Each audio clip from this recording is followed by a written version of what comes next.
C'est parti, bienvenue les amis sur la chaîne Imo Renta. Alors je suis hyper heureux aujourd'hui, vous savez pourquoi? Parce qu'on reçoit Guillaume et Emmanuel, le papa et le fils. On a la Dream Team. C'est des gens qu'on a accompagnés sur leur dernier projet immobilier et vous allez voir comme quoi c'est possible d'investir et de créer du cash flow. Et on voit ça tout de suite.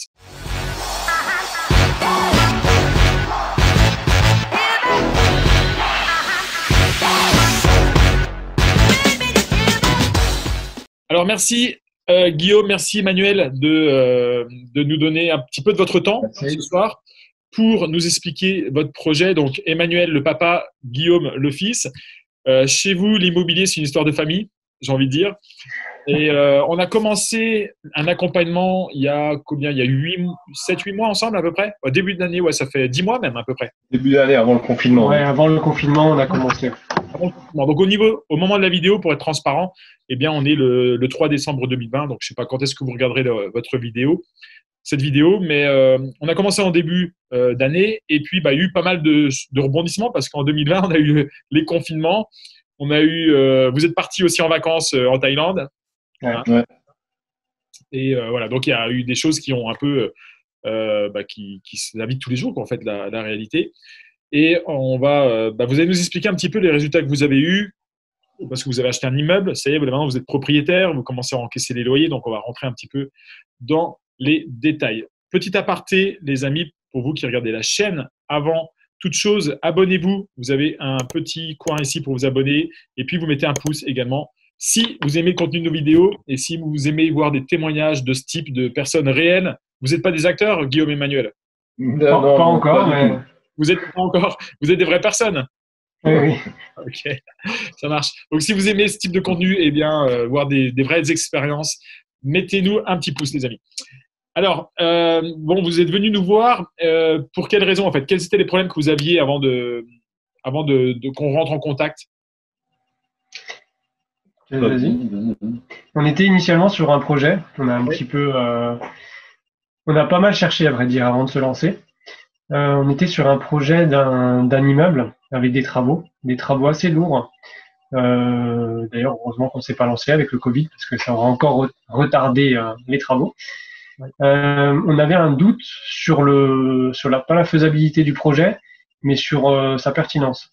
Les appartements étaient mal aménagés, même si on faisait des lourds travaux pour réaménager l'ensemble de l'immeuble, on n'arrivait pas on avait toujours un petit doute.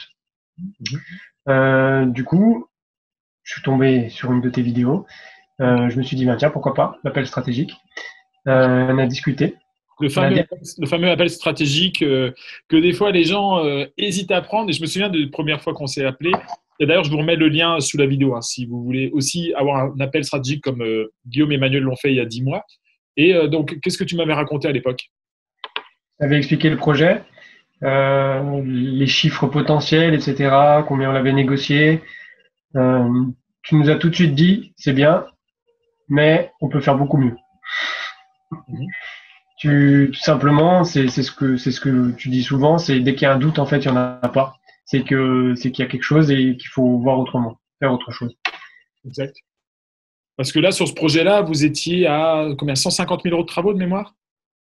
Ouais, il y avait 150 000. Ouais. Et puis, combien de temps de travaux estimés? Un an. Un an. Mais avec les Covid et l'année merdique qu'on a eue, ça aura certainement mis plus de temps. Oui, largement.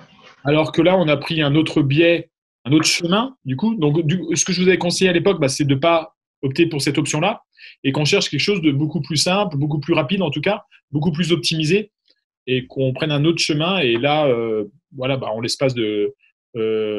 si vous étiez parti sur la première option, vous n'auriez toujours pas terminé. Je pense que vous seriez encore dans les travaux, avec les surprises que ça peut engendrer, avec les dépassements que ça peut engendrer de budget. Et là, vous êtes propriétaire et vous commencez à encaisser vos loyers de l'autre côté. Tout à fait. Ouais. Et du coup, qu'est-ce que vous aviez comment vous vous sentiez par rapport à ça, le fait d'avoir trouvé cet immeuble et que ça fonctionnait? Enfin, vous avez eu du mal à chercher? Vous avez cherché pendant longtemps? Voilà, j'ai cherché un petit bout de temps, 5-6 mois. On a vu beaucoup de biens qui n'étaient pas forcément très intéressants. surtout dans notre coin à nous, l'immobilier est quand même quelque chose d'assez cher. Oui. Donc on a des affaires intéressantes qui exigeaient beaucoup d'investissement en termes de temps ou de travaux. Ok. Voilà. Donc c'était vraiment quelque chose d'assez compliqué. Ok.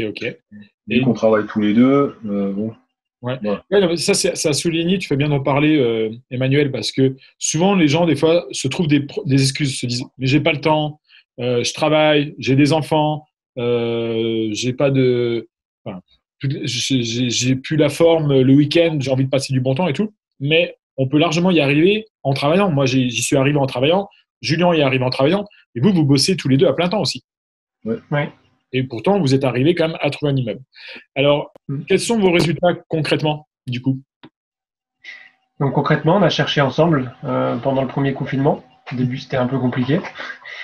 On a trouvé un bien en juin, du coup un immeuble Ok. à 20 minutes d'une grande ville, dans une petite ville. Ok, ça a mis combien de temps alors du coup entre le début des recherches et le moment où tu trouves? Ça a été un peu biaisé avec le confinement. On a mis quoi? Bah, si on retire le temps du confinement, 4 mois. 4 mois. Ouais. C'est souvent ce que Même je dis, pas. Même pas, ouais. Ouais. 3-4 mois. C'est souvent ce que je dis aux clients, je dis quand ils travaillent avec nous, la moyenne, si je devais faire une moyenne, alors il y a des gens qui trouvent en 15 jours, il y a des gens qui trouvent en 8 mois, ça dépend du passage à l'action, ça dépend de la zone géographique, ça dépend de beaucoup de choses. Mais en moyenne, pour trouver vraiment une très bonne affaire, il faut compter 3-4 mois. C'est à peu près ça. Donc bah, ça se confirme, si on retire la période de confinement, vous étiez à peu près à 3-4 mois. Et alors, qu'est-ce que vous avez trouvé? Donc un immeuble, donc 3 appartements plein pied, Ok. chacun avec une entrée individuelle du coup. C'est même limite des petites maisons, quasiment. Des petites maisonnettes, tout à fait. Ouais. Donc trois maisonnettes, puisque on est toutes plein pied et chacun a son entrée indépendante. Il n'y a pas d'étage. Hein. Non. Il y a des combles, mais non, pas utilisés. Ok, donc on va dire 3 maisonnettes. Ok. Qui étaient dans quel état? Elles étaient louées. C'était en bon état. Ok, donc louées en bon état. Des locataires en place qui rapportaient combien? Les locataires en place, donc on a 2 fois 350 et une fois 420. Donc 1120 € la totalité. Ok, 1120 € la totalité. Et vous avez. Il était à quel prix au départ? Elle était à 105 000. 105 000, donc déjà une super bonne affaire sur le papier. Et négocié ou pas négocié? On l'a négocié, une petite négociation à 100 000. Ok, donc pas une grosse négo, mais Non. comme je dis souvent, le principal c'est de faire une bonne affaire. C'est pas de retirer, de faire moins 50% sur le prix de départ. Si le prix de départ est 3 fois le prix que ça vaut vraiment, ben, même à moins 50%, vous allez encore pas faire une bonne affaire. Donc là, vous avez gratté que 5 000, histoire de faire un petit geste, quoi. Mais de toute façon, à 100 000 € pour 1120 € par mois, c'était déjà rentable.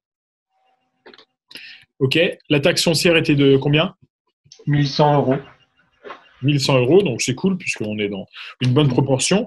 Et ça vous fait un cash flow de combien du coup par mois? Et du coup, on a un prêt avec l'assurance PNO et l'assurance du prêt à 580 € par mois. Ok, excellent. 580 € par mois. Donc si je calcule bien, 1120 moins 580, ça fait combien? Un peu plus de 500 €, on va dire. Ouais. Moi, je dis si je calcule bien. En fait, je calcule pas, je te pose la question. Allez, on va dire 1100 moins 600, ça fait 500 €. 540, c'est ça. 540 de cash flow brut. Alors, bien sûr, il faut payer la taxe foncière, il faut payer un peu d'imposition. Mais tout ça, on a aussi étudié le cas. On va parler que de cash flow brut parce que l'imposition, en même temps, est différente à chacun. Vous êtes passé par une SCI? Oui. On va peut-être parler de l'imposition parce que là, c'est un peu plus simple. Et ton cash flow net après impôt, c'était combien? Alors, le cash flow net, c'était 350 €. 350 €. Donc là, c'est net, c'est-à-dire que l'argent reste dans la SCI, tu as payé l'impôt sur la société, tu as payé ta taxe foncière, c'est dans ta poche. Ouais. Alors, il n'y a pas d'impôt pendant pas mal d'années. Ouais. On est sur une SCI à l'IS, du coup. Mhm. Il y a les frais de notaire, on a quelques petites réparations qu'on a prévues et pendant 5 ans, on ne paiera pas d'impôt. Pas d'impôt pendant 5 ans. Ok. Excellent. Est-ce que vous avez fait un apport? Non. Pas du tout. Ah, d'accord. Donc là, vous avez acquéri 3 maisonnettes, 100 mètres d'argent dans le projet, et ça vous rapporte 350 € par mois. C'est ça. Ok. Tout à fait. C'est pas terrible. Hein. C'est pas. Franchement, c'est pas fou, quoi. Moi, je préfère ne pas faire, quoi. On pourrait mieux faire. On pourrait mieux faire. Alors, bien sûr, alors c'est un petit cash flow, 350, encore que c'est quand même 350 € net. Franchement, c'est une très, très belle opération. Vous avez investi que 100 000 €. Alors, vous auriez investi, bien sûr, 200, 300 000 €, ben, la rentabilité aurait été 2 fois plus rente, 3 fois plus rente. Plus on investit, si on parle en termes de pourcentage de rentabilité, eh bien là, vous avez une belle opération. Elle a combien la rentabilité, d'ailleurs? Tu t'en souviens, Guillaume? Non, la rentabilité exacte, je m'en rappelle plus. Tout simplement parce que le prêt, donc on a 100 000 € pour le bien. Ouais. Et on a surtout, en fait, on a fait une avance à la banque de 15 000 € pour des travaux éventuels. Là, tout est en bon état. Par contre, c'est vrai qu'il y aurait eu un petit rafraîchissement, on va dire, à faire dans les cuisines. Oui. On a prévu une enveloppe à la banque et on a du coup emprunté un peu plus. Donc, on a déjà la trésorerie. Oui. Du coup, c'est pour ça que la rentabilité, elle est un petit peu différente. Ok. Donc, je viens de la calculer rapidement, la rentabilité. Donc, avec des loyers de 1 120 €, un prix d'achat à 100 000, je rajoute 8 000 € de frais notaires, on a 12,4% de rentabilité. Donc, c'est vraiment le top. 12,4, je ne sais pas, vous avez regardé beaucoup d'annonces.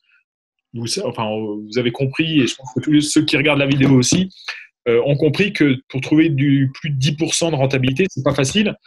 Il faut vraiment chercher de la bonne manière et puis arriver à trouver la bonne affaire. Ok. Donc 350 € de cash flow, bah, c'est nickel. Pas mis d'apport. Est-ce que ça a été compliqué pour trouver le financement? Non, on n'a pas eu de problème. On était un peu pris par le temps, on va dire. Oui. C'était juste après, pendant l'été, donc entre les vacances et après Covid, c'était un peu compliqué de prospecter les banques. Oui. Mais on n'a pas eu de souci à obtenir le financement.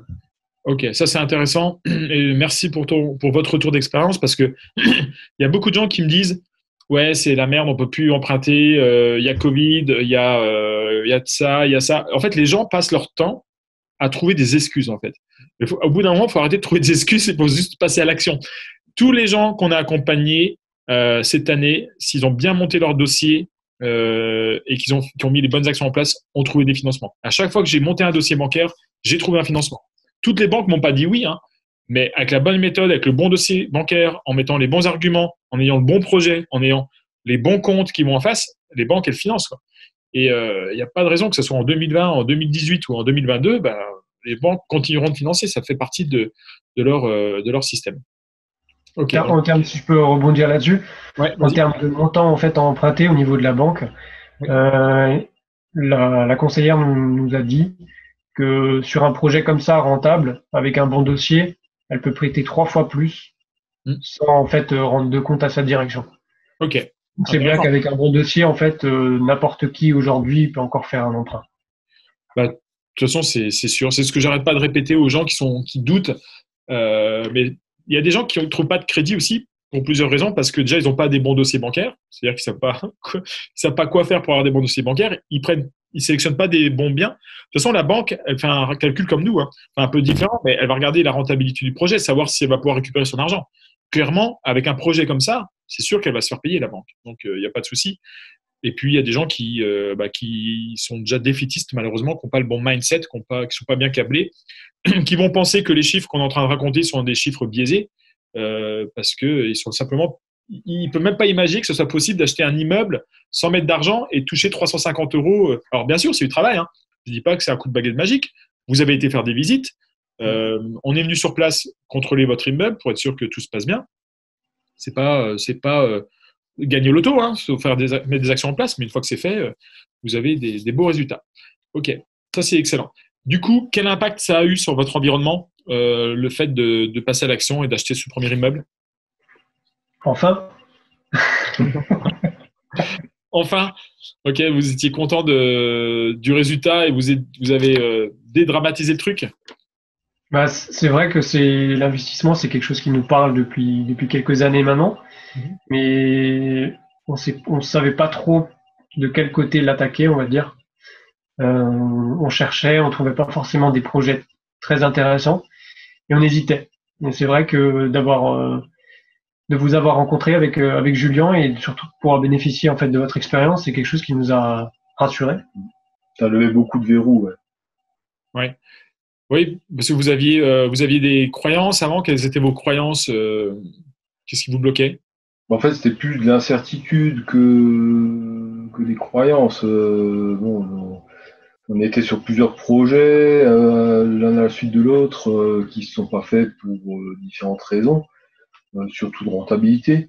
Mais avec vous, on a vraiment réussi à avoir une approche et une démarche logique. Mhm. Voilà, parce que quand on cherche tout seul, on a tendance à partir un peu dans tous les sens. On se focalise pas forcément sur les bons biens. Oui. Ça fait sauter des verrous, hein. Très Ouais. clairement là. Mhm.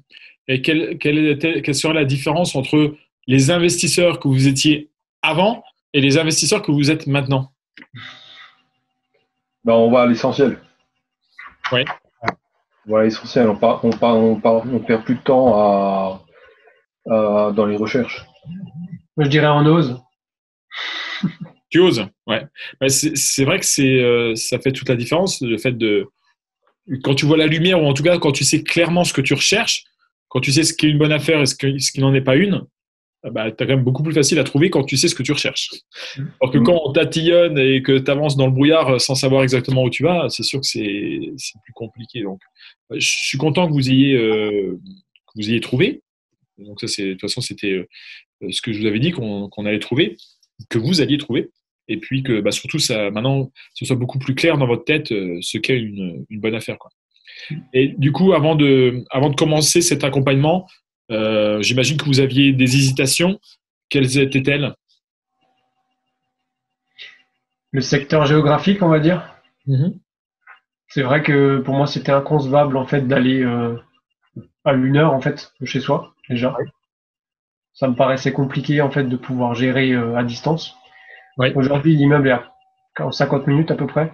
d'accord. Euh, Il y a des solutions en fait à distance, il n'y a aucun problème. Et c'est vrai que ça, c'est quelque chose dont je doutais totalement. Ok. Et toi, Emmanuel, tu avais quoi comme hésitation? Ben, moi, c'était plus des incertitudes quant à la rentabilité. Oui. Voilà, maintenant, sur les questions fiscales, on a eu les éclaircissements qu'il fallait, donc voilà, Ok. Ouais, ça t'a donné. Tu voulais savoir où tu allais au niveau fiscalité. tout à fait. Ok. Ok, merci les amis. Pour terminer, quel serait le conseil que vous donneriez aux personnes qui hésitent de passer à l'action? Genre les personnes, la version de vous, mais il y a 8-9 mois avant que vous commenciez l'aventure de l'investissement avec nous, quel serait le conseil que vous pourriez donner aux gens qui regardent cette vidéo et peut-être qui se posent la question, enfin, voilà, qui hésitent tout simplement parce que hésiter, c'est humain. Donc, qu'est-ce que vous leur diriez? Quel serait le meilleur conseil? Bah, n'hésitez plus parce qu'il y a des choses à faire. Voilà. Mhm. Mais je dirais, lancez-vous parce que le nom, on l'a déjà. Allez chercher lui. C'est vrai que j'adore cette phrase. Euh, Si on fait rien, ben, on a déjà le nom. Bah, si on ne prend pas d'action, tu n'auras pas d'immeuble, quoi, c'est clair. Par contre, si tu sors de chez toi et tu passes à l'action, bah, tu vas avoir du résultat. Ok, cool. Bon, bah, écoutez, merci beaucoup en tout cas pour le temps. Est-ce que vous avez une petite phrase que vous voulez rajouter, un petit quelque chose? Le mot de la fin. Un petit mot de la fin? Merci. Bah, écoutez, c'était vraiment, vraiment enchanté de travailler avec vous. C'était vraiment cool de vous avoir en coaching, d'avancer avec vous, de définir votre projet. Vous êtes deux mecs sympas. On a aimé. Julien aussi a bien aimé puisqu'il est venu valider l'immeuble à la fin. Et c'était vraiment un plaisir, franchement, de bosser avec vous. C'est que le début de l'investissement. Là, vous avez fait une opération hyper rentable où vous allez pouvoir enchaîner, mais grave, des investissements. Donc là, vous ne le réalisez pas encore parce que c'est tout frais. Si vous avez signé l'acte final il y a combien de temps? En octobre. En octobre. Donc là, on est début décembre, ça fait 2 mois, enfin voilà, 1 mois et demi, on va dire. Et donc là, vous commencez seulement à toucher vos loyers, mais vous allez voir que c'est dans quelques mois que vous allez voir le montant monter sur les comptes bancaires. Et là, c'est génial parce que tu dis, j'ai pas mis d'argent, je suis propriétaire d'un immeuble et en même temps, j'ai un compte bancaire qui monte sans rien faire. Il faut quand même s'occuper. Des fois, si tu as un locataire qui s'occupe, enfin qui téléphone, si tu n'as pas mis en gestion, mais je veux dire, tu n'as pas besoin d'aller travailler pour que tous les mois, ça arrive, tous les premiers ou tous les 5 du mois, ça arrive sur ton compte bancaire. Donc, là, vous allez pouvoir enchaîner. Si à chaque fois vous faites des opérations aussi puissantes, vous ne serez pas bloqué et vous allez pouvoir devenir libre et remplacer votre salaire. Ça, c'est cool. Extrêmement content pour vous. Ok, les amis, si vous voulez faire petit quart d'heure promo, si vous voulez faire comme Guillaume et Emmanuel, qui au début, sont des êtres humains qui au début avaient des hésitations, qui cherchaient, si vous voulez faire pareil, on est là pour vous accompagner. Je vous mets un lien sous la vidéo pour prendre rendez-vous, faire 30 minutes de bilan stratégique offert comme avait fait Guillaume à l'époque. Voilà, donc si vous voulez, n'hésitez pas, on mord pas, on est des êtres humains. Guillaume et Emmanuel ne sont pas des acteurs. Je leur ai pas donné un billet de 500 € pour témoigner ce soir. C'est des vraies personnes. Et puis voilà. Ok, en tout cas, écoutez, on adore investir, on adore vous accompagner, on kiffe ce qu'on fait. Et je vous remercie tous en tout cas de suivre cette chaîne, d'y contribuer et de participer à l'aventure. Ok, les garçons, écoutez, je vous souhaite une très bonne soirée. Et merci, bonne soirée. À bientôt. À bientôt. Bonne chance dans vos investissements. Tenez-nous au courant, mettez-nous des petits commentaires et puis envoyez-nous des messages sur Instagram. Ok ? Ça marche. Bonne soirée à tous. Salut.